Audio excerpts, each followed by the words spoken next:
Hello friend, welcome back my channel. और ये recipe हमारे फैमिली में बच्चे बड़े हों या जो हमारे गेस्ट आने वाले हैं सबको ही इतना बढ़िया लगने वाला है, सबका फेवरेट बनने वाला है। तो फ्रेंड्स, आपसे रिक्वेस्ट है कि इस रेसिपी को ज़रूर ट्राई करेंगे। और आज हम लोग बनाने वाले हैं जिमज़म एप्पल रोज़। और ये बहुत ही यूनिक देखने में तो लग रहा है, खाने में उससे कहीं ज़्यादा ही बेहतरीन टेस्ट और फ्लेवर वाला है। और हम लोग इसको बहुत सी आसान तरीके से घर की ही चीज़ों से बनाएंगे। अगर इसकी तैयारी आप एक दिन पहले करके रख लेते हैं तो ये तो 5 मिनट में ही आप बन के तैयार हो जाएगा। तो फ्रेंड्स, चलिए शुरू करते हैं बिना देरी के हुए। इसके लिए सबसे पहले हम लोगों को एक बढ़िया वाला एप्पल लेना है, उसको बीच से कट कर लीजिए। और हम सभी के घरों में तो चिप्स का जो स्लाइस बनाते हैं वो तो होता ही है। तो उससे हम लोगों की पतली पतली सी सेब की स्लाइसेस कट कर लेनी है। और इसके जो बीच वाला जो पोर्शन है उसको किसी कटर से इस तरह से आगे से कट कर दीजिए। और अब इसको में से जो अच्छे से स्लाइसेस आए हैं उसको सिलेक्ट करके एक बॉल में पानी डाल के उसमें थोड़ा सा नींबू निचोड़ के उसको छोड़ देंगे, ताकि ये काला ना पड़े। सेव को अगर कटा हुआ छोड़ते हैं तो काला पड़ जाता है, तो इस तरह से उसको छोड़िए।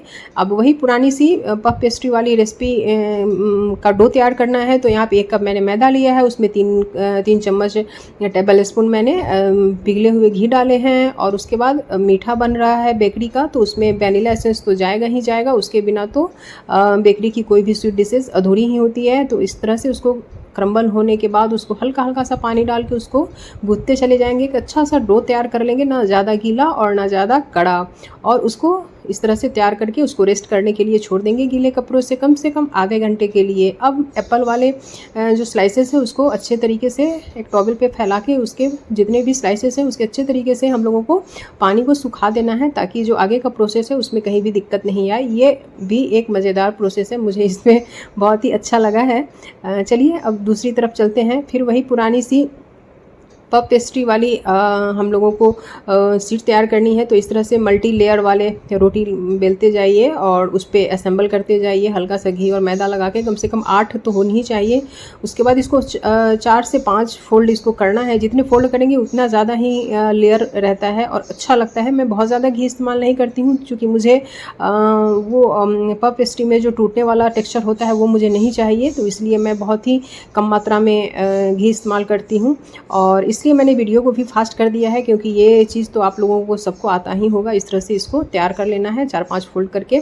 और ये चीज़ आप एक दिन पहले भी करके रख सकते हो फ्रिज में, और जब बनाना हो तो आप उसको आधे घंटे पहले आप निकाल के इसको रख दीजिए, ताकि नॉर्मल हो जाए। और फिर इसको बेल के इसकी कटिंग कर लीजिए। तो अब ये लगभग तैयार ही हो गया है। बस अब इसको लास्ट में जब बेलना हो तो फ्रेंड्स ध्यान रखना है, इसको रेक्टेंगल बेलना है, ताकि हमारी जो इसकी पट्टियाँ निकालनी है वो इक्वल हिसाब से वो निकल सके। तो 3-3 इंच के हिसाब से इस तरह से फिंगर रख के, ऐसे ये जो सीट है ना उस पर भी इंचेस दिए हुए हैं, तो 3-3 इंच के हिसाब से पट्टियाँ बना लेनी है।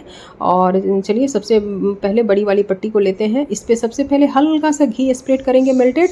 और उसके बाद अच्छी खासी मात्रा में यहाँ पे चीनी का पाउडर स्प्रेड कर देना है। उसके ऊपर से आपका जो भी फेवरेट पसंदीदा जैम हो उसको आप अच्छे से लगाइए।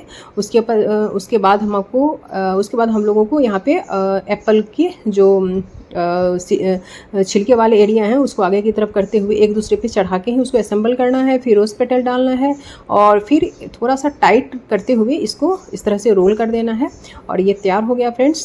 तो इस तरह से सारी पट्टियों को तैयार कर लेना है। पहले हल्का मेल्टेड घी लगाइए, फिर शुगर पाउडर स्प्रेड कीजिए, फिर यहाँ पे जैम स्प्रेड कीजिए, और फिर हमारे एप्पल के स्लाइसेस को डालिए और इस तरह से इसको असेंबल कीजिए। और ये बहुत ही यूनिक सा है और खाने में बहुत ज़्यादा टेस्टी है। आप इसको 2 से 3 दिन तक आप इसको रख सकते हो, खा सकते हो फ्रिज के बाहर। फ्रिज में रखने के बाद ये थोड़ा सा सॉगी हो जाता है, तो आप इसको बाहर ही रखिए। बहुत ही अच्छा, अगर फ्रिज में रखना है तो इसको एयर टाइट वाले कंटेनर में रखिए। इस तरह से मैंने इसको डाल दिया है। अब यहाँ पर एक प्रोसेस और है कि यहाँ पर थोड़ा सा हमको चीनी पाउडर अच्छे से स्प्रेड करना है, और थोड़ी सी दालचीनी की भी पाउडर इस पर स्प्रेड कर देनी है। और 180 डिग्री पे इसको बेक करना है फ्रेंड्स 25 मिनट के लिए। अगर आप कुकर में बनाते हो तो इसको कम से कम 30 से 35 मिनट तक इसको बेक करना है। तो फ्रेंड्स, तैयार हो गया हम लोगों का जिमज़म एप्पल रोज़। तो फ्रेंड्स, मेरी रिक्वेस्ट है आप लोगों से कि इस रेसिपी को ज़रूर बनाएंगे घर पे, और कैसी बनी है आपकी रेसिपी वो ज़रूर बताएंगे। खुश रहिए, स्वस्थ रहिए, बाय बाय।